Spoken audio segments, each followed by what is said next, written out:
आपण काय बघत होतो? तर सिग्मंड आपण फ्राईडचा. सिग्मंड फ्राईड यांचा मनोविश्लेषणवाद बघत होतो. त्याच्यामध्ये मनाच्या अवस्था बघितल्या, त्यामध्ये जागृत मन बघितलं आणि त्याच्यानंतर हम्म, सुप्त मनाच्या इथे आपण आलो होतो. ते पण थोडं झालंय हम्म, सुप्त मन. हम्म. आणि सुरुवात करताना कशी केलेली, मनोविश्लेषणवादाला किती 5 पैलू आहेत हो. आणि त्या पाचातले आपण आता पहिला बघतो आहोत. पहिला आहे हो. मनाच्या अवस्था, दुसरे व्यक्तिमत्वाचे भाग, तिसरा अहम संरक्षण यंत्रणा, चौथा विकासाच्या मनोलैंगिक विकासाच्या अवस्था, मनोरंजित अवस्था आणि उपचार तंत्र पाचवं पाच. उपचार तंत्र. एवढे सगळे आहेत. तर आता त्यातलं पहिल्यातलं आपण सुप्त मन बघून झालं. आता हो. तिसरं आहे अबोध मन. अबोध मन हे असतं जे, ते सुप्त मनाच्याही खालच्या पातळीवर किंवा आतल्या पातळीवर आहे. म्हणजे अबोध मनापर्यंत आपली जाणीव पोचत नाही किंवा अबोध मनामध्ये काय चाललेलं आहे याच्यावर आपलं नियंत्रण पण असत नाही, असं यांनी मानलेलं आहे. कोणी? Sigmund fried. या मनात काय चालतं याची जाणीव आपल्याला होत नाही, या मनावर आपलं नियंत्रण नसतं. हे नेणिवेच्या कक्षेतील मन आहे. त्यामुळे अबोध मन हे मनुष्याच्या जाणीवेच्या कक्षेच्या बाहेर मनोव्यापाराचा स्तर आहे. आता याला त्यांनी उदाहरण कसं दिलं, की अबोध मन असतं हे समजायचं कसं? तर जसं सुप्त मनामध्ये आपण काही गोष्टी टाकू शकतो किंवा आपल्या काही वर्तणुकीमुळे आपल्यामध्ये जे बदल घडतात ते आपल्या व्यक्तिमत्वाचा भाग असतात आणि ते सुप्त मनाद्वारे होत असतं. परंतु अबोध मन हे त्याही पलीकडचं आहे, जे आपण घडवलेलं नाही आहे. तर एखादा माणूस असा का वागला हे आपल्याला कधीही कळत नाही. हे त्याच्या वागणुकीचा खरं तर भाग नाही आहे, परंतु तो असा कसा वागला मलाच कळत नाही, असं म्हणताना आपल्याला बऱ्याच वेळा लोक ऐकली जातात. मग हे जे काम आहे ते अबोध मनातील विचारांमुळे होणारं काम आहे असं त्यांनी मानलं. काही मनोव्यापार आपल्या नकळत होत असतात, ती या अबोध मनाची कामगिरी असते असं त्यानं मानलं. की आपण काही वेळेला जाणीवपूर्वक निर्णय घेऊन कार्य करत असतो, की आता मला इथून जायचं आहे, हॉस्पिटलला जायचं आहे, ते त्याच्या आधी मला अमुक एक काम करायचं आहे किंवा हॉस्पिटलला जाऊन झाल्यानंतर येताना मला अमुक काम करायचं, आपण ठरवतो गोष्टी. त्याप्रमाणे आपण वर्तन करत असतो आपलं जे काय असतं ते. परंतु कधी कधी असं असतं की मी ठरवलेलं असतं की मी रागावणार नाही, मी आता योगातला माणूस आहे आणि मला राग येणार नाही, मी शांतच राहणार प्रत्येक गोष्टीमध्ये. परंतु तरी असं नेहमी शक्य होतं का? कधीतरी राग हा येतो. मग त्यांनी ह्या गोष्टीला अबोध मनाची कामगिरी असं मानलेलं आहे. फ्राईड यांच्या मते या अबोध मनामध्ये निसर्गदत्त आणि असंस्कृत अशा प्रबळ प्रवृत्ती नांदत असतात. प्रबळ प्रवृत्ती असतात हे महत्वाचं आहे. आणि काही निसर्गदत्त प्रवृत्ती पण त्यांनी मानलेल्या आहेत. म्हणजे नुसतंच त्यांनी आपणच व्यक्तिमत्वाचा निर्मिती करतो असंही मानलेलं नाही. काही निसर्गदत्त प्रवृत्ती पण असतात हे त्यांनी मानलेलं आहे. अशा प्रबळ प्रवृत्ती नांदत असतात. फ्राईड सर, म्हणतात की हे सगळी असंस्कृत गडबड. म्हणजे असं का म्हटलंय असंस्कृत? म्हणजे जे आपण संस्कार न करता केलेले आहेत. म्हणजे आता तुम्ही स्वतःला घडवलं किंवा तुम्ही तुमच्या मुलाला संस्कार देता हं. की तुम्ही इंग्लिश वाचा किंवा तुम्ही ह्या गोष्टी चांगल्या वाचा, त्यातून तुमचं व्यक्तिमत्व चांगलं होईल. या पद्धतीने आपण संस्कार कडून गोष्टी आपल्यामध्ये, मुलांमध्ये आपण त्यांचं व्यक्तिमत्व घडवत असतो. तर या मनामध्ये जे असतात ते असंस्कृत असतात. ते आपण संस्कार देऊन केलेले नसतं मन, किंवा त्याच्या बाकीच्या संस्कारातून घडलेलं नसतं. ते असंस्कृत तिथे प्रवृत्ती असतात, ज्या असतात त्या निसर्गदत्त असतात. म्हणजे ज्या काहीतरी पारलौकिक आहेत किंवा ह्यांनी डायरेक्टली काय मानलं नाही, पुनर्जन्म मानला नाही, इनडायरेक्टली मानलं असं म्हणता येईल. मग हे कुठून आलं त्याचं कारण त्यांना नाही माहिती. काही अंशी कारण त्यांनी दिलं, ते पुढे येणारच आहे. परंतु काही अंशीच दिलं, सगळ्या अंशी नाही मान्य केलं. सगळ्या अंशी ते काय म्हणतात की निसर्गदत्त आहे असंस्कृत आहेत, अशा ज्या प्रवृत्ती आहेत ह्या इथे असतात असं त्यांनी सांगितलं. कारण 100% त्यांनाही कुठे मानसशास्त्र समजलेलं नाही. आलं का लक्षात? त्यांनी काही गोष्टींसाठी ह्या गोष्टी मानल्या की ह्या कुठून आल्या त्यांना नाही कळालं. त्याला त्यांनी निसर्गदत्त आणि असंस्कृत अशा कॅटेगरीमध्ये घातलेलं आहे. सर, बोला. आपण योगाप्रमाणे जर मनाच्या म्हणजे ह्याच्या जर अवस्था बघितल्या जशा तुरीय हा. अवस्था, सुप्त अवस्था वगैरे, तर त्याच्याशी जर संबंध लावला तर मग असंस्कृत तुम्ही जे सांगताय त्याचा तिकडे संबंध लावता येतो. नाही, आपल्या आपल्या शास्त्रानुसार संस्कार हेच वृत्तींचं कारण आहे. योगशास्त्रानुसार वृत्ती घडतात, वृत्तीमुळे वासना येते, वासनामुळे कर्म घडतं, कर्मामुळे काय होतं, कर्म आशय तयार होतो, आशय तयार झाला की त्याच्यापासून परत संस्कार स्मृती निर्माण होते, स्मृतीपासून संस्कार होतात, संस्कारापासून परत कर्म वृत्ती निर्माण होतात, वृत्तीपासून परत कर्म होतं, कर्मापासून हे जे चक्र आहे हे सतत चालू राहतं. यालाच काय म्हटलंय आपल्याकडे, कर्मफलाचा सिद्धांत. बरोबर आहे. आणि आपण ते सगळं योग वशिष्ठ शिकलो किंवा कुठलंही आपलं योगशास्त्र शिकलो, या सगळ्यामध्ये याला ब्रेक करणे यालाच काय म्हटलेलं आहे, मुक्ती म्हटलेली आहे. आणि आपल्याकडे ह्या प्रत्येक गोष्टीला कारण दिलेलं आहे. कारणाशिवाय कार्याची उत्पत्ती होत नाही. कर्माशयामध्ये हे संस्कार आधीपासून आपल्याकडे संस्कारित झालेलं जे असतं तेच जन्माला येतं. आलं का लक्षात? योगाद्वारे काय कन्फ्युजन असेल तर विचारा आत्ताच. म्हणजे सर, मला असं म्हणायचं होतं की जे आता सुप्त मन आहे किंवा ते हम्म. जे जागृत मन आहे त्याच्यावर फक्त ह्या जन्माचे संस्कार तिथे असतात. मग ते हा, जे सुप्त सांगतायत आणि जागृत मनामध्ये. हा. हा, हा. बस ते सध्याच्या ह्या जन्माचेच संस्कार असतात. आणि जे हम्म. असंस्कृत मन म्हणून जे ते सांगतायत त्याचं असं की आपल्या पूर्वी जन्मांचे जे काही संस्कार आहेत जे की आपल्यामध्ये दडलेले आहेत, पण त्यांना बरोबर. आपण कसं विक्षिप्त तनू वगैरे त्यांना अवस्था प्राप्त झालेली नाहीये, म्हणजे ते अजून पण असंस्कारित आहेत, ते म्हणजे इथे आपल्याला रिलेट करता येतात. मला असं बोलायचं होतं सर. बरोबर आहे, एकदम बरोबर आहे. त्याला इथे रिलेट करता येईल की निसर्गदत्त म्हणजे काय, की आपल्या योगशास्त्रानुसार जर विचार केला तर आपल्या योगशास्त्रानुसार आपण काय मानतो, पुनर्जन्म मानतो. निसर्गदत्त म्हणजे प्रकृतीकडून दिलेले आपल्यानुसार. मग तो घेऊन येतोय पुनर्जन्माला की त्याला मागच्या गतजन्मीचे 2000 वर्षपूर्वी जेव्हा मनुष्य जन्म त्याचा असेल त्या जन्मातले मनुष्याचे संस्कार या जन्मात मनुष्य जन्म प्राप्त झाल्यानंतर जाती आयु भोगानुसार जाती जी प्राप्त त्याला झाली त्या जातीचे संस्कार त्याला परत निर्माण होतात, हे आपल्या योगशास्त्र सांगतं. आलं का लक्षात? तर ही संस्काराची त्यांनी जी काही व्याख्या केलेली आहे त्याच्यामध्ये निसर्गदत्त आणि असंस्कृत असे दोन प्रकार त्यांनी सांगितले आणि त्या प्रवृत्ती या त्याच्या अबोध मनामध्ये असतात असं सांगितलं. फ्राइड म्हणतात की सगळी गडबड जी आहे ती अबोध मनातच आहे. सुप्त आणि जे जागृत मन आहे त्याचं उकल करता येते, परंतु अबोध मनाची जी गडबड आहे ती त्याची उकल करणं हे मानसशास्त्राला खरं आव्हान आहे आणि सगळी गडबड इथेच आहे. एखादा माणूस 40 वर्ष सज्जन असतो आणि 41व्या वर्षी तो अशी काहीतरी चूक करून घेतो की त्याच्या 40 वर्षाच्या सज्जनपणावर पूर्णपणे पाणी पडतं. असं का होतं? 40व्या वर्षी एखाद्याने एखाद्याचा खून केला, 40 वर्ष अगदी सज्जन राहिला, 40 वर्षानंतर अचानक त्याचा राग एवढा प्रचंड ह्याला गेला, तडीला गेला, म्हणजे की तो एखाद्याला मारून टाकलं त्यानं.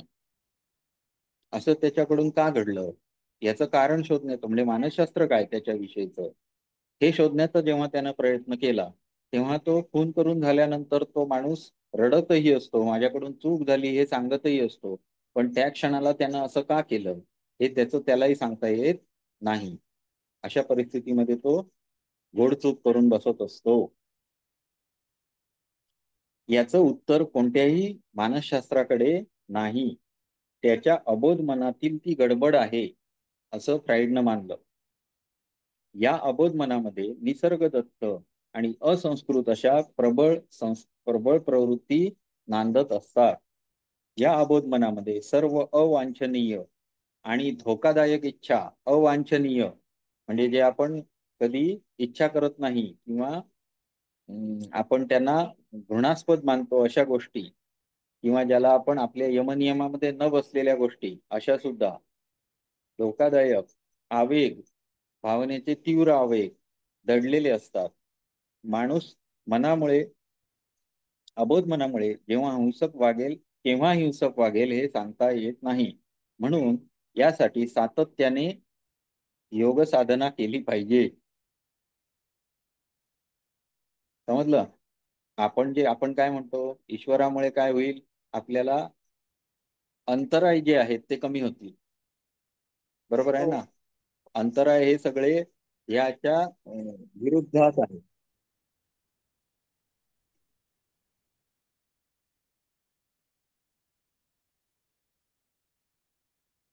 तर आवाज दे. हा, आवाज बंद, आवाज. फोन आलेला मध्ये. हा, तर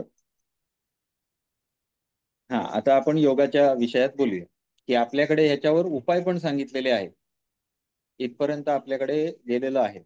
आता हे अबोध मन म्हणून जेव्हा इथपर्यंत जातो आपण, तेव्हा आपण त्याच्यावर संस्कार हे आपल्याकडचं उत्तर सांगितलं, की जन्मोजन्मांतरीचे जे संस्कार असतात आपल्यामध्ये, ते आपल्याला काय करत असतात, प्रेरित करत असतात. त्यातून वृत्ती निर्माण होत असतात आणि परत परत आपल्याला भोगायला लागत असतात. तर याच्यावर उपाय काय आहे, तर आपल्याकडे संस्कारांना क्षीण करणे हेच सांगितलेलं आहे. मग कशा? मनानं जेव्हा व्यापार आपण करत असतो, वृत्ती जेव्हा आपण स्वतःच्या चित्तामध्ये निर्माण करत असतो, त्या चित्ताला शांत करणे हा उपाय आहे. मग चित्ताच्या वृत्ती कमी करणे म्हणजेच काय करणे? योग करणे. बरोबर आहे? निरोध करणे म्हणजेच योग आहे. इथून त्याची आपल्या मानसशास्त्राची सुरुवात होते. म्हणून मनोचिकित्सा असं पण आपल्या शास्त्रामध्ये दिलेलं आहे. मग आपल्याकडे काय काय सांगितलेले आहेत, तर 3 प्रकारचे योग सांगितलेले आहेत. एक आहे ज्ञानयोग, ज्याच्यामध्ये काय आहे? अभ्यास वैराग्य. दुसरं काय आहे? भक्तियोग, राजयोग. नाही, योगानुसार सांगा. पतंजलीनुसार. ज्ञानयोग, कर्मयोग. अष्टांग योगाचे. कर्मयोग. हा. दुसरा आणि आहे क्रियायोग. क्रियायोग, तपस्वाध्याय तपस्वाध्याय, ईश्वर प्रणिधान. ईश्वर प्रणिधान. आणि तिसरा काय आहे? अष्टांग योग. आणि हे तिन्ही साधक कुठले कुठले सांगितलेले आहेत? उच्च कोटीच्या साधकासाठी ज्ञानयोग सांगितलेला आहे, हा मध्यमसाठी क्रियायोग आणि कनिष्ठ साधकांसाठी अष्टांग योग सांगितलेला आहे. अष्टांग योग सांगितलेला आहे. मग आता जेव्हा आपण विचार करणार, हे तिन्ही साधक ठरवायचे म्हणजे काय मानसशास्त्रानुसार? तिन्ही साधक ठरवावे तर लागतील. हा उच्च कोटीचा आहे, हा मध्यम आहे आणि हा कनिष्ठ आहे. बरोबर आहे? म्हणजेच काय, तर त्यांचा व्यक्तिमत्वाचा अभ्यास करणे. गुरुनं त्यांच्या व्यक्तिमत्वाचा अभ्यास करून त्यांना कुठल्या गोष्टीची आवश्यकता आहे हे ठरवून दिलं पाहिजे. कारण त्या साधकाला स्वतःला समजेल का? नाही. गुरुनं, आणि जो माणूस सतत एकमेकाच्या संपर्कात असेल, गुरुच्या संपर्कात असेल, अशा माणसाचं व्यक्तिमत्व कसं आहे हे गुरु चांगलं समजू शकतो. म्हणून गुरुकुल पद्धत होती. त्यानुसार त्याला कुठला योग द्यायचा हे पण कदाचित त्यांना समजत असेल त्याच्यातून, व्यक्तिमत्वातून. बरोबर आहे ना? मग त्यानुसार त्यांनी योग केल्यानंतर हे जी योगाची साधनं दिलेली आहे त्यातून होणार काय आहे? चित्तवृत्तींचा निरोध होणार आहे. बरोबर आहे? म्हणजे म्हणजे सर, संस्कारांना पण हो, आळा म्हणजे बसणार सर आहे. वाल्याचा वाल्मिकी होण्याची ताकद आहे त्याच्यामध्ये. आहेच ना, हो. प्रत्येकामध्ये आहे. हो. कारण प्रत्येकामध्ये चित्ताचे संस्कार हे बदल घडवून आणतात हे आपण बघितलं.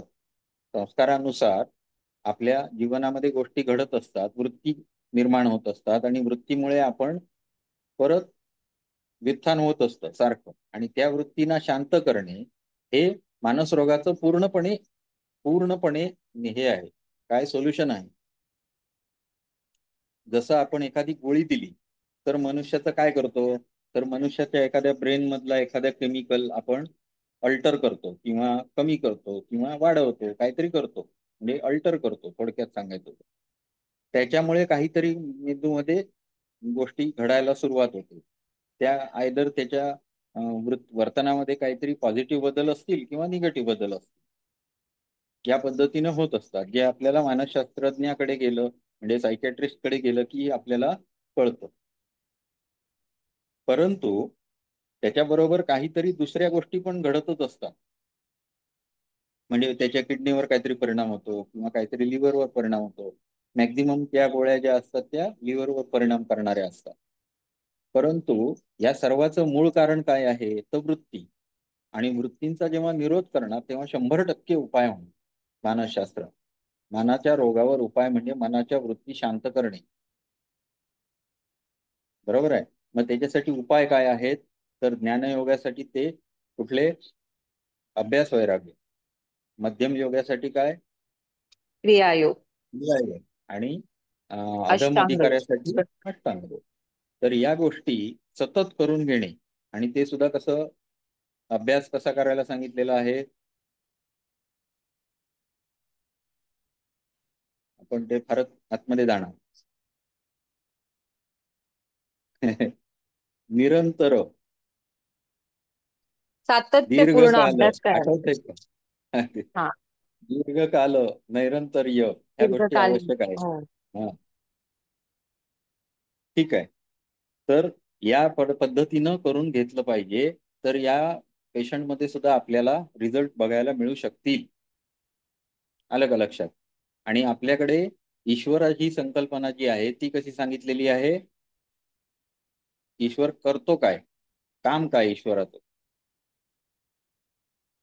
जसं प्रकृतीचं काम काय आहे, तर प्रजनन करणे. बरोबर. ईश्वराचं काय काम आहे,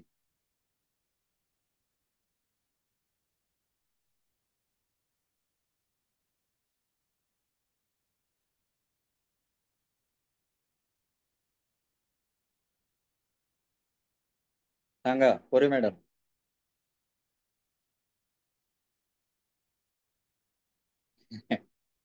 कृपा करणे हे ईश्वराचं काम आहे. आलं लक्षात? ईश्वराचं ऐश्वर्य पण त्यांनी तिथे सांगितलं. अनंत हा शब्द वापरला.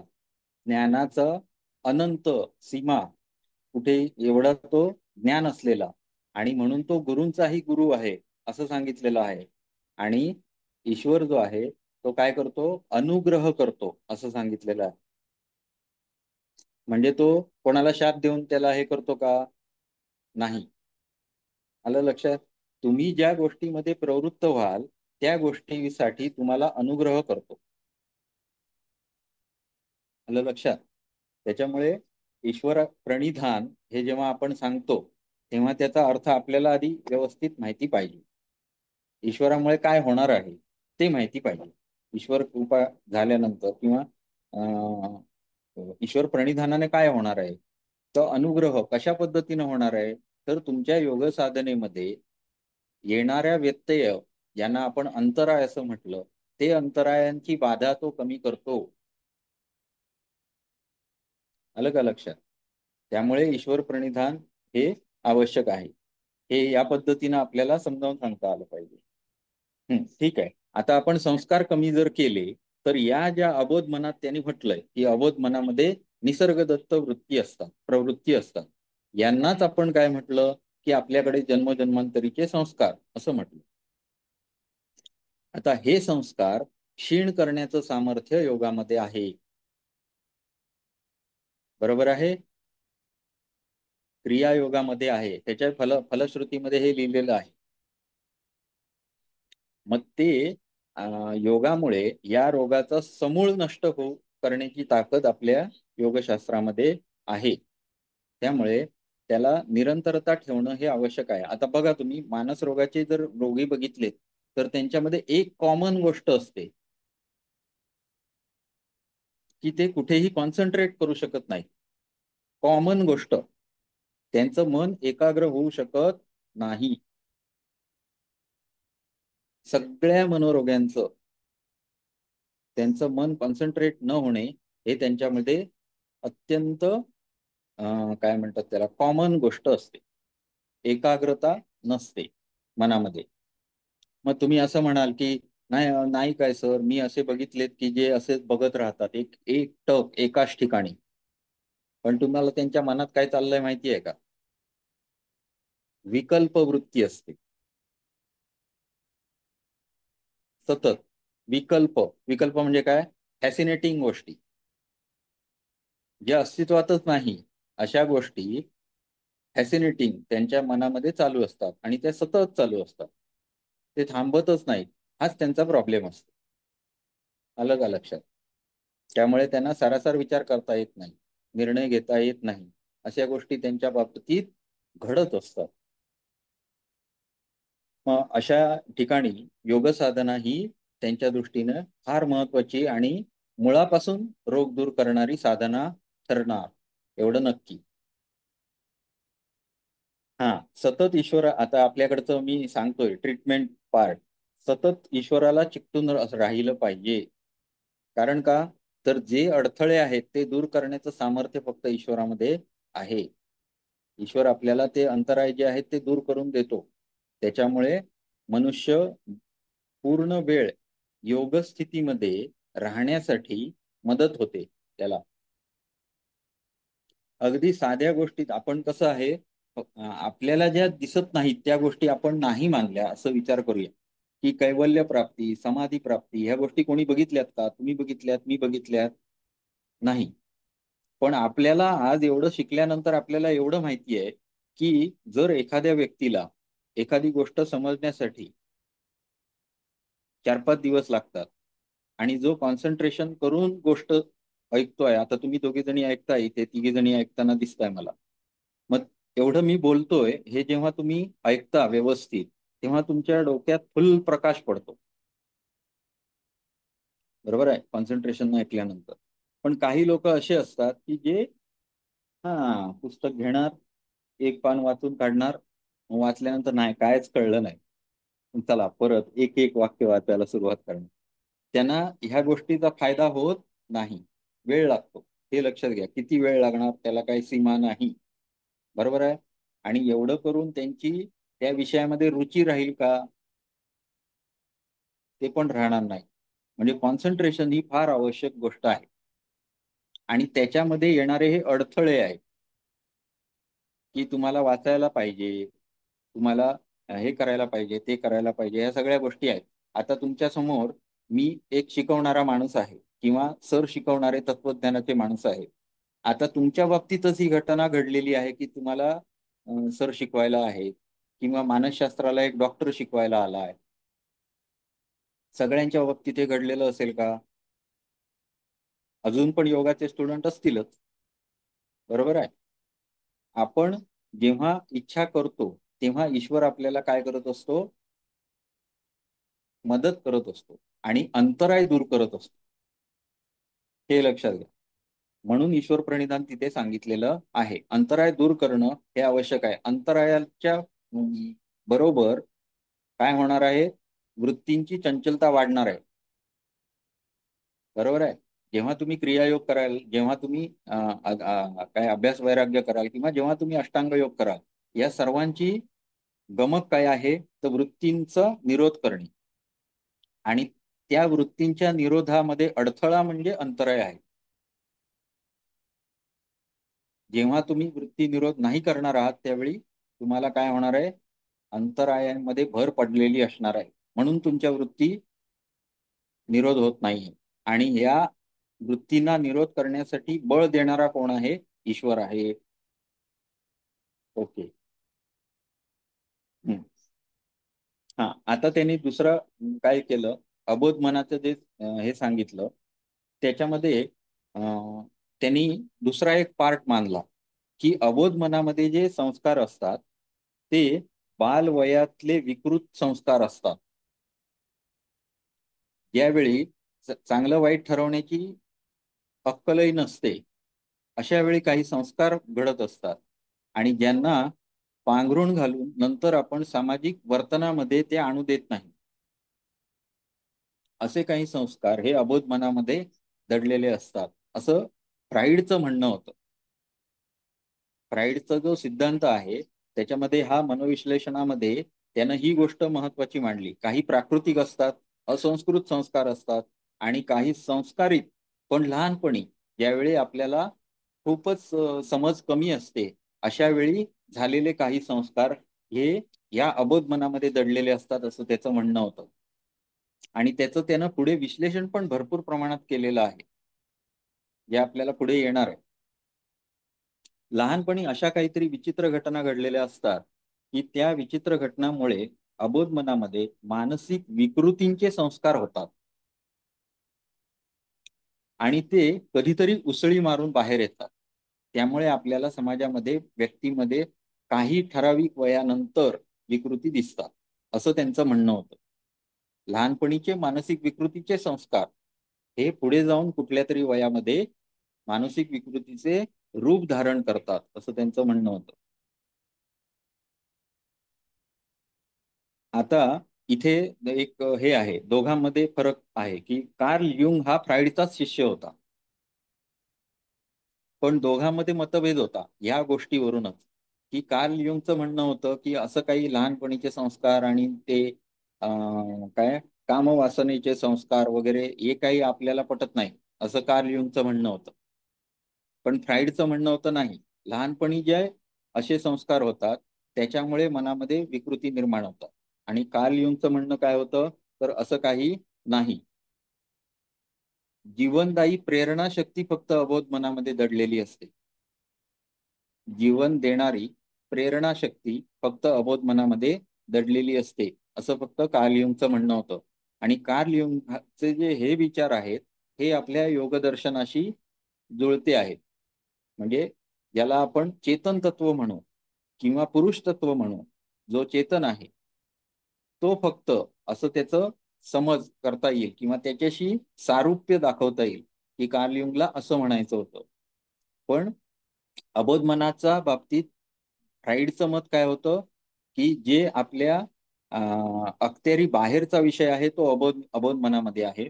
निसर्ग तत्व संस्कार आहेत, काही काही असंस्कृत संस्कार आहेत आणि काही लहानपणी मानसिक विकृतीचे संस्कार आहेत. अशा तीन गोष्टींना हे कुठलं अबोध मनाचं त्यानं वर्णन केलं. ओके. आता ह्याच्यात भारतीय संस्कृती किंवा आपण योगाविषयीचं म्हटलं तर आपण स्पष्ट पुनर्जन्म हा मानतो आणि पुनर्जन्मामध्ये आपल्याला संस्कार हे येतातच आणि त्यानुसार आपण व्यक्तिमत्व घडण्यासाठी संस्कारांची फार मोठी योगदान आहे असं आपण मानतो आपल्या शास्त्रानुसार. बरोबर आहे? ठीक आहे. आता पुढचं आपण हे घेऊया, व्यक्तिमत्वाचे भाग. दुसरं काय त्याचं पैलू, दुसरा पैलू, मनोविश्लेषणवादाचा दुसरा पैलू काय आहे? व्यक्तिमत्वाचे भाग. तीन भाग त्यांनी सांगितले. कुठले? इदम, अहम आणि परम अहम. आयडी, इगो आणि सुपर इगो. मनोविश्लेषणवादाच्या दृष्टिकोनातून फ्राईडने व्यक्तिमत्वाचे तीन पार्ट केले, इदम, अहम आणि परम अहम. या तीनही व्यक्तिमत्वाच्या घटकांच्या परस्पर प्रक्रियेतून व्यक्तीचे व्यक्तिमत्व घडतं, त्याचं वर्तन प्रगट होत असतं. म्हणजे जे व्यक्तिमत्व आपलं दुसऱ्याला दिसतं त्याच्या पाठीमागे या तीन गोष्टी असतात आणि या तीन गोष्टी एकमेकाच्या सहकार्याने निर्णय घेतात आणि त्यानुसार आपल्याला समोरच्याला आपलं व्यक्तिमत्व दाखवता येतं. मग ते कसे वर्क करतात हे सांगण्यासाठी त्यांनी हे तीन पार्ट केलं आणि त्या तीन पार्टचं पण वर्णन केलं. कसं केलंय बघा. पहिला भाग आहे तो म्हणजे इदम. हा व्यक्तिमत्वाचा पूर्णपणे अबोध असा भाग आहे. निसर्गसिद्ध अशा सहज प्रवृत्ती, उपजत प्रेरणांच्या समुच्चयाला फ्राईड याने इदम म्हटले आहे. उपजत प्रेरणा आणि निसर्गदत्त सहज प्रवृत्ती ह्या ज्या जिथे असतात अशा भागाला काय म्हटलं त्यानं? इदम असं म्हटलं, या सर्व निसर्गदत्त सहज प्रवृत्तीमुळे व्यक्ती कार्यप्रवृत्त होत असतो. आपल्या शरीरात धारणेशी संबंधित तहान, भूक, कामप्रेरणा, विनाशक प्रवृत्ती या सर्वांचा समावेश इदम मध्ये होतो. इदमचे सर्व प्रयत्न हे सुख आणि समाधान प्राप्त करून घेण्यासाठी असतात. दुःख प्राप्त करण्यासाठी कधीही इगो काम करत नाही, आपलं इदम काम करत नाही. काय वाटेल ते झालं तरी चालेल, मला माझं सुख मिळालं पाहिजे, समाधान मिळालं पाहिजे. त्यामुळे इदमचं एकच काम आहे, ते म्हणजे सुख आणि समाधान मिळवणे.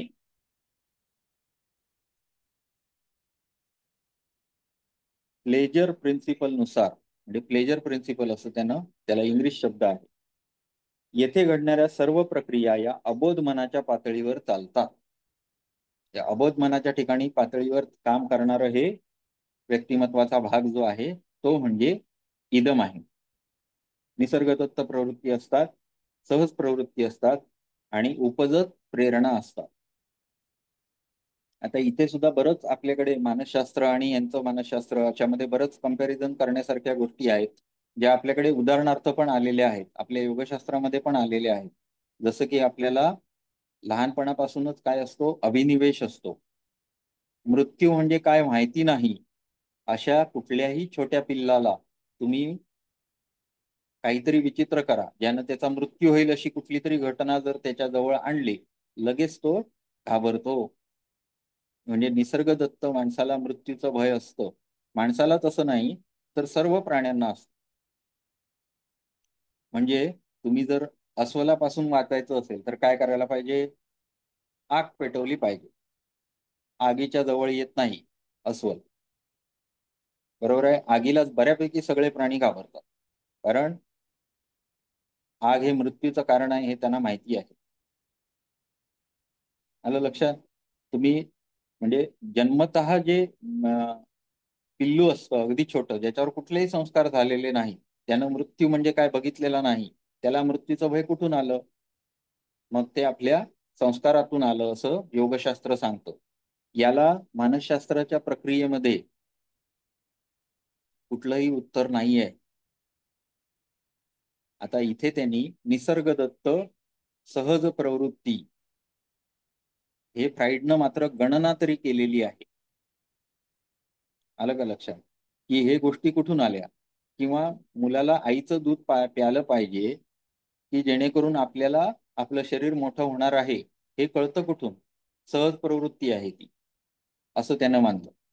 पण आपल्याकडे संस्कार हे त्याचं मूळ कारण सांगितलेलं आहे. असो, पुढे व्यक्तिमत्वाचा दुसरा भाग, अहम किंवा इगो.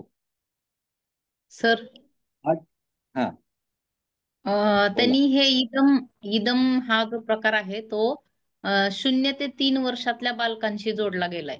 आणि मग नंतरचा इगो हा जो प्रकार आहे तो जवळजवळ 11 वर्षपर्यंतच्या मुलांसाठी, आणि 11 ते नंतर प्रौढावस्थाकडे पौगंडावस्थाकडे जाणाऱ्यांसाठी, आणि वरच्या लोकांसाठी तिसरा सुपर इगो हा प्रकार म्हणजे त्यांनी जोडला गेलाय, त्या कन्सेप्ट त्याच्याशी जोडला गेलेला आहे. तर मग ते इदम पण म्हणून काय म्हणतात? इदम म्हणूनच हा, काय सांगतात, तर जी 3 वर्षापर्यंतच्या मुलांना भूक, तहान ह्या गोष्टी असतात आणि मला हे जे पाहिजे, ती जी प्रवृत्ती आहे त्यांनी त्याला इदम सांगितलं. त्यांना त्याच्यासमोर काहीच सुख, कळत नाही. सुख, हा सुख योग्य, मिळवण्याची प्रवृत्ती. हा, सुख मिळवण्याची प्रवृत्ती, योग्य, अयोग्य, ते त्यांना काही कळत नाही. मग ते फक्त भूक लागली रडणार, हे पाहिजे. आपण जे म्हणतो लहान मुलं खूप जिद्दीपणा करतात, म्हणजे हेच पाहिजे म्हणून रडतात. मग ह्या गोष्टीला त्यांनी या इदम सोबत जोडलं गेलेलं आहे. जोडलेलं आहे. चालेल सर. हा. हम्म.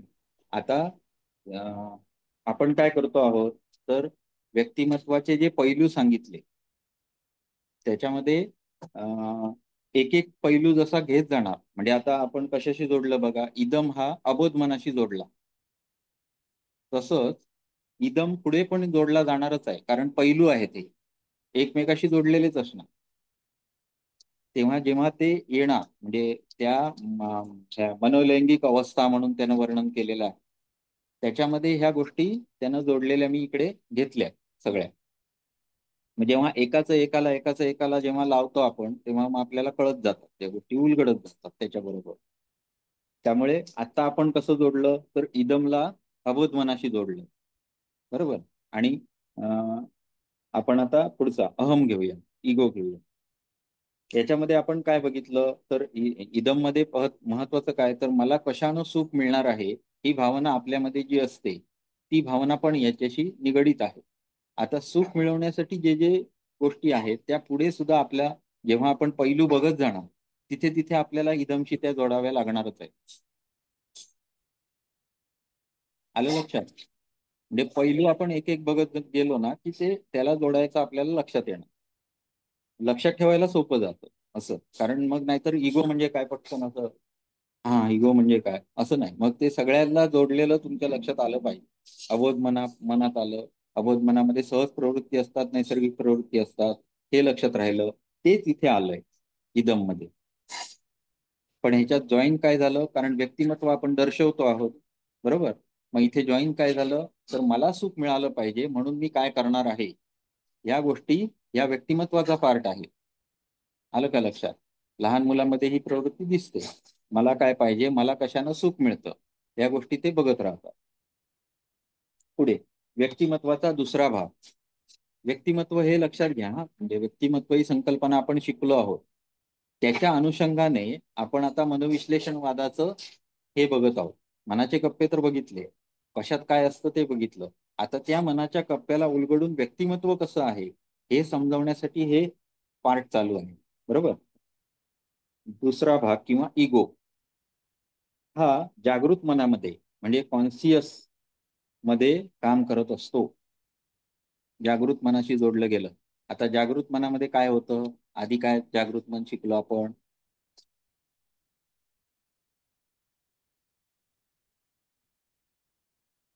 म्हणजे आपल्या सोबत असणारं हे मन असतं दैनंदिन जीवनामध्ये, दैनंदिन जागृत जीवनामध्ये अवस्थेत. सगळं आपण काय जे करत असतो, काय कलेक्शन ऑफ इन्फॉर्मेशन असेल किंवा अनालिसिस असेल, डिसिजन मेकिंग असेल, या गोष्टी आपण रोजच्या रोज ज्या दैनंदिन रुटीन मध्ये करत असतो, या सगळ्या याच्याशी संबंधित आहे.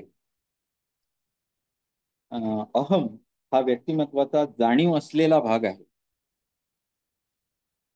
व्यक्तिमत्वाचा हा दुसरा घटक बोधरूप किंवा विवेकी असतो, विवेक असतो त्याच्याकडे, हे चांगलं हे वाईट हा विवेक असतो. अबोध अवस्थेवर नियंत्रण ठेवण्याचे काम करतो. आता व्यक्तिमत्व हे काय असतं, तर दर्शित भाग असतो. व्यक्तिमत्व हे दुसऱ्याला दिसतं, बरोबर आहे. मग काय दाखवायचं काय नाही दाखवायचं, अबोध मनातून निसर्गदत्त काहीतरी प्रेरणा येत असतील, परंतु जर वर्तनानुसार आपल्याला त्या चुकीच्या वाटत असतील, तर ते न दाखवणे, त्याच्यावर नियंत्रण ठेवणे, हे काम कोण करतो, हे अहम करतो. अहम किंवा इगो हे गोष्ट करतो.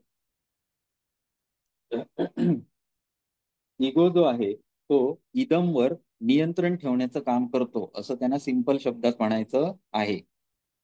निसर्गदत्त प्रेरणा काही असू देत, सहज प्रवृत्ती कशाही असू देत, म्हणजे एखाद्याला मनापासून खूप वाटतं की बघितल्या बघितल्या चोरी करावी, पण तो करतो असं नाही.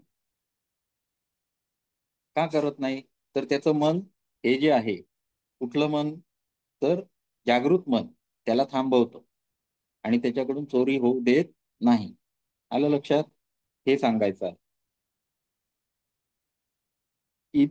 इदममुळे निसर्गदत्त सहज वर्तन केलं जातं, पण त्यावर अंकुश ठेवण्याचे काम तारतम्य बुद्धीने, समाजमान्य रीतीने इदमचे व्यवस्थापन करण्याचे काम, इदमची मॅनेजमेंट करण्याचे काम हे कोण करत असतं, अहमचे काम आहे.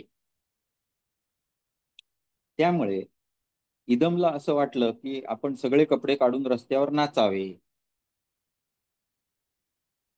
कारण त्याला काय करायचं असतं, आनंद मिळवायचा असतो. पाऊस पडला पहिला, सगळे कपडे काढून नाचावे असे वाटतं, निसर्गदत्त प्रेरणा. परंतु असं माणूस करतो का, करत नाही, कारण त्याला जागृत मन दिलेलं आहे. जागृत मन त्यावर कंट्रोल ठेवून त्या गोष्टी करायला देत नाही. सामाजिक मान्यता ही पण सांभाळायची असते. त्यामुळे जागृत मन त्याच्यावर नियंत्रण करतं आणि ही प्रवृत्ती थांबवण्याचं काम करतं, त्याचं व्यवस्थापन करतं. शिष्टसंमत वर्तन घडवून आणणे हे जागृत मनाद्वारे घडवलेलं असतं आणि ते इगोवर नियंत्रण ठेवतं, इदमवर नियंत्रण ठेवतं.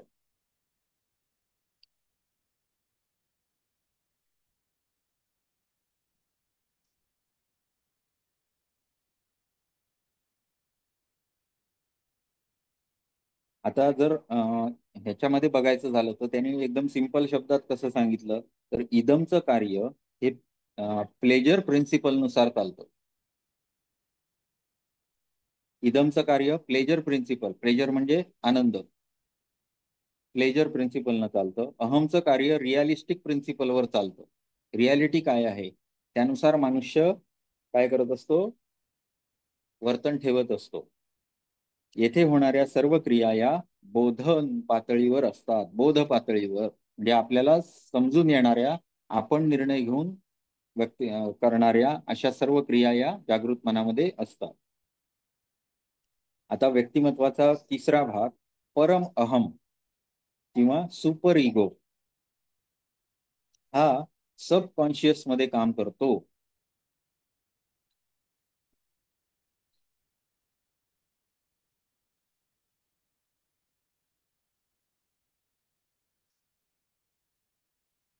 किंवा सुप्त मनामध्ये काम करतो. कुठे करतो? सुप्त मनामध्ये. व्यक्तिमत्वाचा हा तिसरा घटक आहे. तो परम अहम असा शब्द जेव्हा वापरला तेव्हा त्याच्यात अभिप्रेत अर्थ कसा आहे? परम याचा अर्थ श्रेष्ठ किंवा सर्वांपेक्षा काहीतरी जास्त किंवा श्रेष्ठ. सद असद विवेक बुद्धी असंही याला आपण म्हणू शकतो. सद असद विवेक बुद्धी असंही त्याला आपण म्हणू शकतो. लहानपणापासून मुलांसमोर माता पिता आदर्श ठेवण्याचा प्रयत्न करतात किंवा त्याला मिळालेले नैतिक शिक्षण, त्याने वाचलेली चांगली पुस्तके किंवा त्याने पाहिलेले चांगले चित्रपट किंवा शिक्षकांनी त्यांना एखाद्या चांगल्या गोष्टी सांगितलेल्या असतील तर त्या, असे सगळे चांगले सिद्धांत, या सर्वांचा परिणाम त्याच्या सुप्त मनावर होत असतो आणि त्याच्या सुप्त मनामध्ये हा परम अहम तयार होतो की काय चांगलं आहे आणि काय वाईट आहे या सर्वांची आपल्या मनामध्ये नोंद होत असते. आणि ही सगळी कशामध्ये असते? सुप्त मनामध्ये असते. त्याच्याच बरोबर काय असतात, तर ज्या गोष्टी आपण निरंतर करतो त्याच्यामध्ये कौशल्य प्राप्त करतो अशा सर्व गोष्टी या सुप्त मनामध्ये असतात. ज्याच्यामध्ये सायकल चालवणे आलं, पोहणे आलं, या सगळ्या गोष्टी सुप्त मनामध्ये असतात. आणि हा कशावर काम करतो? तर आयडियल प्रिन्सिपल. इदमचं कार्य कशावर आहे? प्लेजर प्रिन्सिपलवर आहे, सुख मिळवणे. अहमचं कार्य काय आहे? रिअलिस्टिक प्रिन्सिपल, म्हणजे ज्या समाजामध्ये आपण राहतो त्या समाजामध्ये जे आयडियल वर्तन आहे त्याच्यासाठी तो जागरूक असतो. आणि जे सुप्त मन आहे त्याच्यामध्ये दीर्घकालचे जे संस्कार असतात त्याच्या साठून नैतिक काय अनैतिक काय याबाबतची सगळी जागरूकता असण्याचं किंवा जागरूकतेचे संस्कार ठेवण्याचं हा प्रिन्सिपल म्हणजे आयडियल प्रिन्सिपल. आयडियल काय, चांगलं काय, वाईट काय, ह्या गोष्टी तो आदर्श या स्वरूपात आपल्या मध्ये साठवून ठेवतो. हा नैतिक असतो आणि ह्यालाच काय म्हणता येईल तर सद असद विवेक बुद्धी. सद म्हणजे चांगलं काय, असद म्हणजे वाईट काय, आणि दोघांमधला विवेक, चांगलं काय वाईट काय याचा. आपण एखादं वाईट काम करायला चाललो तर आपल्याला आतून टोचणी लागते की हे काम वाईट आहे. आपल्याला माहित असतं की आपण हे आता वाईट काहीतरी करतोय. तर ही टोचणी लागणं म्हणजेच काय आहे? कुठला? सुपर इगो किंवा परम इगोनं आपल्याला दिलेली चेतावणी आहे. माता पित्याने, शिक्षक यांनी, समाजाने, आपल्या चांगल्या पुस्तकांच्या वाचनाने आपल्यावर जे संस्कार केलेले असतात त्यामुळे आपल्यातला सबकॉन्शियस माइंड आयडियल प्रिन्सिपल नुसार तयार झालेला असतो, हा जेव्हा आपण एखादं प्रिन्सिपलच्या बाहेरचं काम करतो तेव्हा आपल्याला चेतावणी देत असतो. सदाचार, नैतिकता, समाज मान्यता, आदर्श वर्तन, कर्तव्य, विश्वास यासाठी हा परम अहम कार्य करत असतो. परम अहम मुळे नीती तत्वाची जपणूक होते. परम अहमची अहमवर सत्ता असते.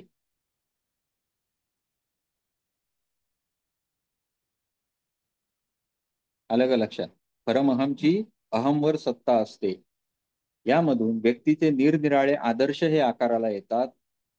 परमअहमचे कार्य हे जाणीवेवर म्हणजे सबकॉन्शियस माइंड मध्ये चालते. व्यक्तिमत्वाच्या या तीनही घटकांमध्ये संघर्ष होत असतो. जेव्हा इगो म्हणेल की नाही मला आता चोरी करायची आहे, त्यावेळी त्याला थांबवणार कोण? तर सुपर इगो त्याला सांगणार चोरी करणं हे वाईट आहे, सद असद आहे तो. आणि जागृत मन काय सांगणार? नाही अरे आता बघ ते तिकडे सीसीटीव्ही लावलेला आहे, जागृत आहे तो. तो सांगणार तुला सापडशील तू, नाही चोरी करायची नाही, नको करूस. आणि मग ते वर्तन थांबवलं जातं. आलं लक्षात? आता हे सतत घडणारी क्रिया आहे. म्हणजे यामधला जो संघर्ष आहे तो सतत घडणारी क्रिया आहे. आणि जेव्हा आपण स्ट्रेस मॅनेजमेंट शिकलो पहिल्या वर्षी, तेव्हा जर तुम्ही बघितलं असाल तर स्ट्रेसचं कारण हा जो संघर्ष आहे तो ज्यांना नीट सांभाळता येत नाही त्या लोकांना स्ट्रेस होतो. स्ट्रेस म्हणजे काय? तर इथून स्ट्रेस चालू होतो. त्यांना सद असद विवेक बुद्धीमध्ये असलेल्या गोष्टींना जागृत मनामध्ये जेव्हा गोष्ट करावीशी वाटते, इगो एखादी गोष्ट करायला सांगतो, ती त्यांना करायची नसताना काही वेळेला करायला लागत असते, असं असेल. किंवा त्यांच्यामधले जे संस्कार त्यांना सुपर इगो मध्ये आहेत त्या संस्कारांच्या विरोधी वर्तन सतत करायला लागत असेल, त्यामुळे सुपर इगो मध्ये आणि इदम मध्ये संघर्ष लागतो. अशा पद्धतीत सतत संघर्षमय आंतरिक अवस्था त्यांची असते. त्यामुळे हे सतत संघर्षमय होतात किंवा त्याला स्ट्रेस असं म्हणतो आपण. विशेषतः इदम आणि परमअहम यामध्ये संघर्ष होत असतो. बरोबर? सुप्त मन आणि जागृत मन याच्यामध्ये कायम संघर्ष होत असतो. कारण ही दोन टोकं आहेत. इदमला नीतिमत्ता याच्याशी काहीही देणं घेणं नाही, त्याला सुख पाहिजे फक्त. नीतिमत्ता गेली तेल लावत, मला चांगलं असेल, सुख आनंद असेल तिथेच मी जाणार, मन धावत राहणार. आदर्शाची काहीही देणं घेणं नाही. तो म्हणतो माझं सुख मला मिळालं पाहिजे, माझं समाधान मला मिळायला पाहिजे. आणि परमहम काय म्हणतो? असं नाही, आदर्श वागलं पाहिजे. मध्यस्थ म्हणजे आदर्शपणाने त्याचे जे आदर्श निर्माण झालेले आहेत त्या आदर्शाप्रमाणे वागायला तो सारखं सांगत राहतो. आणि मग याच्यामध्ये जो मध्यस्थ म्हणून काम करतो तो कुठलं मन? सुप्त मन. मध्यस्थाची भूमिका कोण घेतो? तर हा कुठला? Super ego. आणि अहमचं परम अहम. महत्वाचं कार्य हा इदम आणि सुपर इगो यांच्यामधील संघर्ष कमी करतो, मध्यस्थाची भूमिका घेतो. आलं लक्षात? कारण का? तर त्यानं वर्षानुवर्ष गोष्टी शिकून तयार केलेल्या असतात आणि त्यानुसार तो निर्णय घ्यायला मदत करतो. कारण त्याला सामाजिक मान्यता पण पाळायच्या आहेत आणि आदर्शांना पण जपायचं आहे आणि यातून आपलं वर्तन पण चांगलं ठेवायचं आहे. व्यक्तिमत्वाला कुठे डाग लागू द्यायचा नाही आहे. या पद्धतीनं मध्यस्थ करून गोष्टी आपण सतत आपल्या मनामध्ये सुद्धा ह्या गोष्टी नेहमी चालत असतात. आता हे सुंदर डिफाईन केलेलं जे आहे ना, तुम्ही जर भगवद्गीतेचा विचार केला किंवा जेव्हा तुम्ही ह्याचा विचार अष्टांग योगाचा अगदी व्यवस्थित विचार केला तर तुमच्या लक्षात येईल की हे सगळं शब्दात व्यवस्थित मांडून ठेवलं. तुम्हाला 5 वृत्तीमध्ये पूर्ण डिफाईन करून टाकलं. हे सगळे अतिशय म्हणजे खूप मोठी कामगिरी आपल्या शास्त्रज्ञांनी करून ठेवलेली आहे. सूक्ष्मतेनं जेव्हा विचार करणार या सगळ्या गोष्टींचा तेव्हा याचं नक्की प्रचिती येते की तुम्हाला असुरी प्रवृत्ती म्हणजे काय आणि दैवी प्रवृत्ती म्हणजे काय व्यवस्थित डिमार्केशन करून लिहून ठेवल्यात 16व्या अध्यायात. बरोबर आहे. त्याच्यामुळं ज्या लोकांना संस्कार घडले नसतील अशा लोकांच्या मनावर सुद्धा हे संस्कार घडवण्याची क्षमता भगवद्गीतेमध्ये आहे. बरोबर आहे. ज्यांच्यावर सुपर इगो तयार करण्याची म्हणजे केलंच नसेल काय त्याच्यामध्ये घडलेलं नसेल तर त्याच्यामध्ये पण ते दाखवून समजावून देण्याची क्षमता त्याच्यामध्ये आहे. मग अशा वेळी जेव्हा तुम्ही सर्व लोकांसाठी दिली आहे परम कल्याणासाठी भगवद्गीता आहे मग त्याचा अर्थ सार्थ होतो की नाही की जेव्हा तुम्ही असे लोक तयार करता घडवता तेव्हा त्याच्यामुळे तुम्ही अख्खा समाजच चांगला घडवू शकता आणि त्याची क्षमता असलेलं हे आपले शास्त्र आहे असं मला वाटतं नेहमी जेव्हा मी विचार करतो. ओके, आता पुढचा आपण हे बघणार आहोत. आहे ना वेळ अजून आपल्याकडे आहे. तिसरा आपला जो आहे अहम संरक्षण यंत्रणा इगो डिफेन्स मेकॅनिझम. पुष्कळदा इदमच्या अबोध प्रेरणेना सरळ मार्गाने प्राप्त करणे अहमला शक्य होत नाही.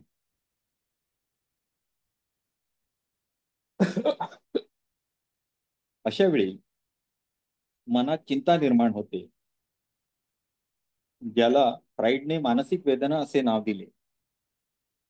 पुष्कळदा इदम मधल्या ज्या अबोध प्रेरणा असतात त्या अहमला पाळणे शक्य होत नाही आणि त्यामुळे मनामध्ये चिंता होते. उदाहरणार्थ उदाहरण घेतलं की लगेच कळणार. इदमला वाटत असतं एखाद्याला मारावं पण अहमला ते वाईट वाटतं. त्यामध्ये चिंता निर्माण होते. इदम आणि परा अहम यामध्ये संघर्ष निर्माण होतो कारण आदर्शामध्ये ते बसत नाही. तो संघर्ष मिटवता मिटवता अहमला खूप त्रास होतो याला चिंता असं म्हणतात. चिंतेला इंग्लिश शब्द स्ट्रेस आहे. ओके, त्याला मानसिक वेदना किंवा चिंता असे आपण म्हणू शकतो. हे नाव मानसिक वेदना असे नाव सिग्मंड फ्राईडनं दिलेलं आहे. आणि या चिंतेतून बचाव करण्यासाठी अहम संरक्षण यंत्रणेचा वापर केला जातो आणि यात 8 तंत्र आहेत असं त्यानं मानलं. हा जो दोघांमध्ये टकराव होतो आहे त्या टकरावाला काय करतं अहम संरक्षण यंत्रणा नावाची 8 गोष्टी त्यानं सांगितल्या की ज्याद्वारे हा टकराव जो आहे तो मॅनेज केला जातो. या 8 गोष्टी ज्या आहेत त्या अहम मधल्या आहेत आणि त्यांचा आपण अभ्यास करायचा आहे जेणेकरून माणूस कसा म्हणजे जे काही त्याला चिंता निर्माण होते आहे त्या चिंतेचं व्यवस्थापन करण्यासाठी 8 प्रकारे आपण काम करत असतो असं त्यांचं म्हणणं आहे. कल्पनारती म्हणजे फॅन्टसी पहिले अहम संरक्षण यंत्रणेचा पहिला भाग कुठला आहे फॅन्टसी किंवा कल्पनारती. जे उद्दिष्ट आपल्याला प्राप्त होत नाही त्याला प्राप्त केल्याने त्याला प्राप्त केल्याचं दिवा स्वप्न आपण बघतो. याला आपल्याकडे काय म्हटलंय कुठली वृत्ती आहे ही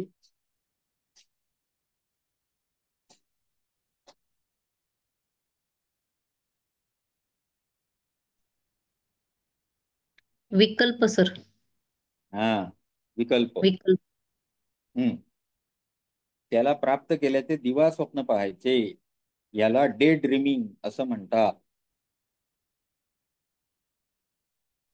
आणि जे आपल्याला प्राप्त करायचं होतं त्याविषयीचं समाधान मानायचं हे आपल्या मनामध्ये घडणारी नेहमीची गोष्ट आहे.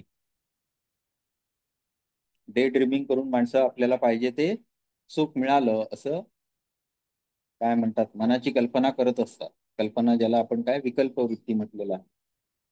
प्रक्षेपण म्हणजे प्रोजेक्शन. स्वतःमधले दोष इतरांना कळाले इतरांसमोर स्वीकृत केले तर अडचण निर्माण होते त्रास होतो. मग अशा वेळेला स्वतःचे दोष दुसऱ्यावर ढकलून द्यायचे किंवा परिस्थितीवर ढकलून द्यायचे आणि स्वतःची चिंता कमी करायची. उदाहरणार्थ परीक्षेमध्ये विद्यार्थ्याला आलेल्या अपयशाचे कारण शिक्षक चांगले नाहीत असे सांगून शिक्षकावर ढकलणे, नीट शिकवले नाही किंवा प्रश्न खूप अवघड होते असे आपण नेहमी घडताना बघतो. मनुष्याचं सिंपल स्वभाव आहे, ज्याच्यामध्ये प्रोजेक्शन हे दडलेलं गोष्ट असते. मनुष्याला कधीही काय नसतं, आपली चूक मान्य करायला आवडत नाही. चूक आली की मनुष्य काय करतो, दुसऱ्या गोष्टीवर कारणचा दोष टाकून मोकळा होतो. असं झालं नाही म्हणून तसं झालं नाही असंच सांगतो. आलं का लक्षात? म्हणजे आपली चूक मान्य न करता आपलं भालावण करणे, याच्यासाठी या प्रोजेक्शन किंवा प्रक्षेपण याचा आधार मनुष्य घेत असतो. बरोबर. पुढे विस्थापन किंवा डिस्प्लेसमेंट. एखाद्या व्यक्तीवर क्रोध किंवा आक्रमकता व्यक्त करता येत नसेल तर इतर व्यक्ती किंवा वस्तूवर तो राग काढतो. उदाहरणार्थ, ऑफिसमध्ये वरिष्ठांनी अपमान केला तर घरी जाऊन बायका मुलांवर राग काढणे. असं करणारे भरपूर व्यक्ती असतात. बरोबर. तुम्ही बऱ्याच वेळा म्हणजे असं तुम्हाला लक्षात येईल की कुठल्या तरी सरकारी ऑफिसमध्ये गेला की तिथे कोणतरी चवचवून बोलणारा माणूस बसलेला असतो, जो रागानं फार क्रोधित होऊन बसलेला असतो. मग तिथून बाहेर पडताना आपण सहज म्हणतो, आज बहुतेक घरात भांडण करून आलेला दिसतोय, बायकोबरोबर भांडण करून आलेला दिसतोय, असं आपण म्हणतोच. बरोबर आहे. तसं त्याच्या वर्तनामध्ये हा कुठला तरी राग हा कुठेतरी काढण्याची प्रवृत्ती निर्माण झालेली असते. तसंच लहान मुलं रागावल्यावर आपला राग खेळण्यावर काढताना दिसतात. हे विस्थापन म्हणजे रागाचं विस्थापन इकडून तिकडे. चौथं उदात्तीकरण किंवा सब्लिमेशन. लैंगिकता, आक्रमकता याचं मूळ स्वरूपात व्यक्तीकरण समाजाला मान्य नाही. ओके. तर अशा परिस्थितीमध्ये समाजाला दाखवून देण्यासाठी गोष्टी करायला पाहिजेत. मग त्या कशा केल्या जातात बघा. स्वीकृत आणि फायदेशीर असा मार्ग निवडला जातो. समाजाला जो मार्ग मान्य आहे, स्वीकृत आहे, तो मार्ग निवडला जातो. उदाहरणार्थ, खेळाच्या मैदानावर आक्रमकतेला प्रगटीकरण. आता ह्याच्यातलं एक सिंपल उदाहरण सांगतो तुम्हाला की पूर्वीच्या काळी आज जसं आपण पिक्चर मध्ये नेहमी बघतो, काय असतं पिक्चर मध्ये, लव्ह स्टोरी. आता ही कुठली उदात्त गोष्ट मानली गेली आहे का आपल्याकडे? जेव्हा समाज आपला घडत आला, जुन्या काळापासून विचार करा की प्रेम प्रकरण हे प्रकरण आपल्या लहानपणापासून आठवा की आपल्या लहानपणापासून जेव्हा सिनेमाची हे झाली, सिनेमा जेव्हापासून यायला लागले तेव्हापासून हळूहळू प्रेमाचं उदात्तीकरण चालवलेलं आहे बघा. अश्लीलतेचं उदात्तीकरण. बरोबर आहे. तर हळूहळू समाजामध्ये ते मग काय होत जातं, प्रचलित पण होत जातं.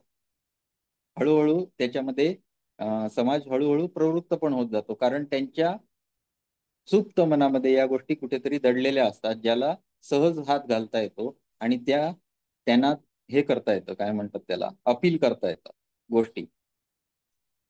असो, उदात्तीकरण हा एक पार्ट आपण बघितला. प्रतिक्रिया घडण किंवा रिॲक्शन फॉर्मेशन. प्रतिक्रिया घडण मनामध्ये निर्माण झालेल्या खऱ्या लैंगिक वैमनस्य या भावनांच्या ऐवजी त्या विरुद्ध भावना प्रगट करणे. उदाहरणार्थ, एखाद्या मुला किंवा मुलीविषयी लैंगिक भावना उत्पन्न झाल्यास त्याला किंवा तिला भाऊ किंवा बहीण मानणे. उलट भावना व्यक्त करणे ही प्रतिक्रिया घडण आहे. आपल्याकडे याच्याविषयीच पण एक गोष्ट आहे योगामध्ये. काय आहे?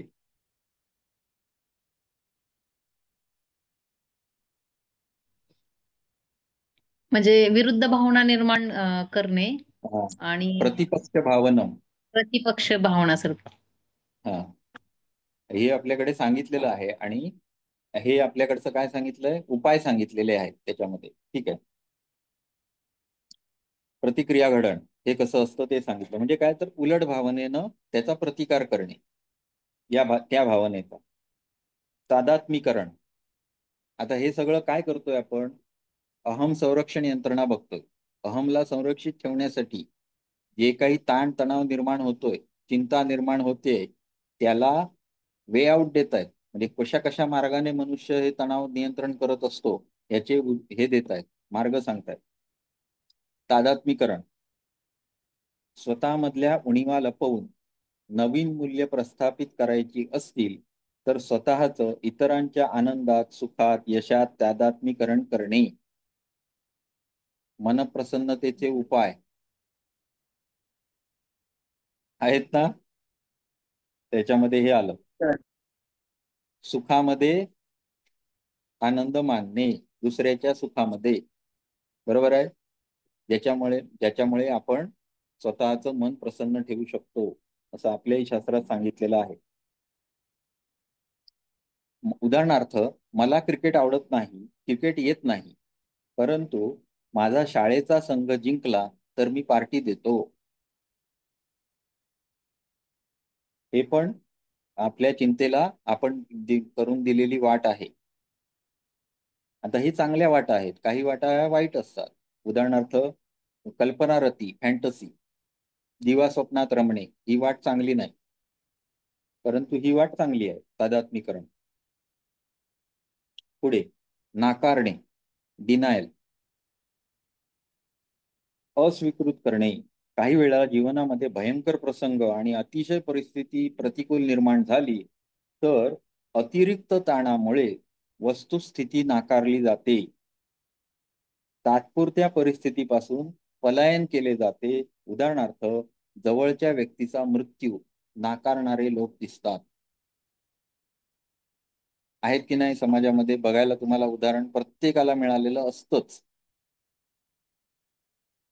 काय झालं, अचानक कुठेतरी आलेलं असतं की तिचा कामावर गेलेला एखादा नवरा वारला एखादीचा. मी तर बऱ्याच वेळा व्हिजिटला जातो तेव्हा या गोष्टी आपल्या समोर येतात, आमच्या समोर.